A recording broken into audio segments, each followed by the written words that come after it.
Hello my crafty friends. Today I'm sharing a card made with products mostly by Karen Berniston and Studio Katia. So my card today is a little larger than A2. It is folded 5 inches by 6.5 inches, and it's a card set that I had picked up at Michael's, and it comes with the coordinating envelopes. I'll just show you the envelope here. I had a very old stencil that reminded me of a beehive. I think it's actually supposed to be for chicken wire, but I just used my Tailored Expressions blending brushes and quickly added some color to the envelope. I thought that was kind of a nice way to add a pop of color. And can you check out all the glitter?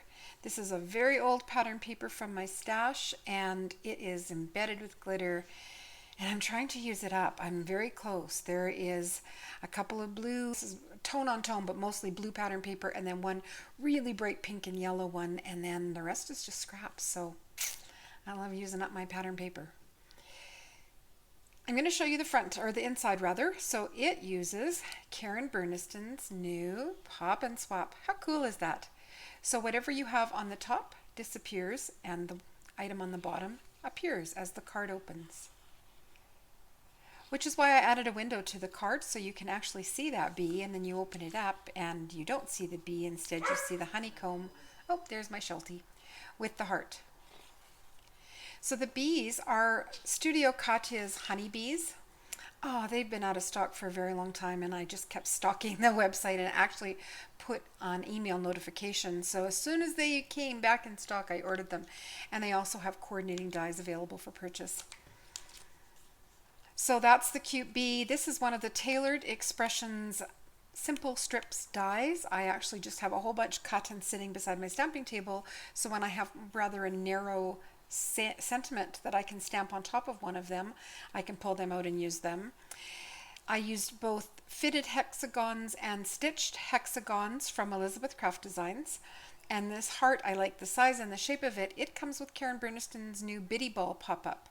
So I tend to just root around through my dies and find different pieces and different decorator dies that will work.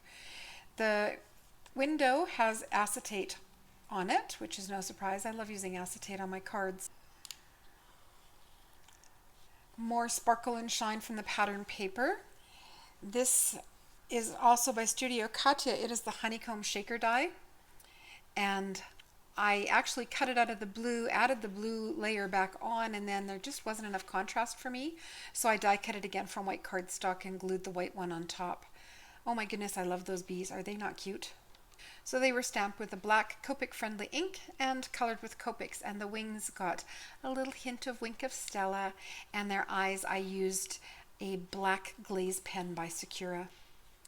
Now there's fall away pieces that come from the honeycomb shaker, and they have little pierced edges, which is very hard to see on the pattern paper, but I added the 4 fall away ones from here. The Be Cool and the Happy Bee Day are also from the same set as the bee images. And then here's where I brought in some more of the honeycomb dies, or the hexagon dies rather, from Elizabeth Craft Designs. This little heart trail comes in the stamp set.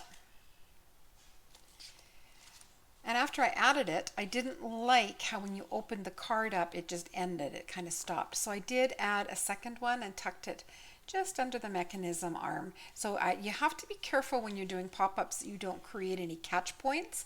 And had I not glued that down flat, that arm would probably catch on it. So, but you can see it, the mechanism moves nice and smooth. There's no worries there. This is where we will sign our greeting when we go to send the card. I have my stamp from Riley & Company on the back. There's a little bit of a smudge there because I didn't think to stamp it before I finished gluing in the mechanism, so it was a little bit bumpy. I did have another catch point I wanted to tell you about. So when this arm swings down, it was catching on the edge of the mechanism there. So how I remedied that is just I tucked in a piece of Scotch tape, just regular cellophane tape. I just put a little strip in there that covered it so it extends.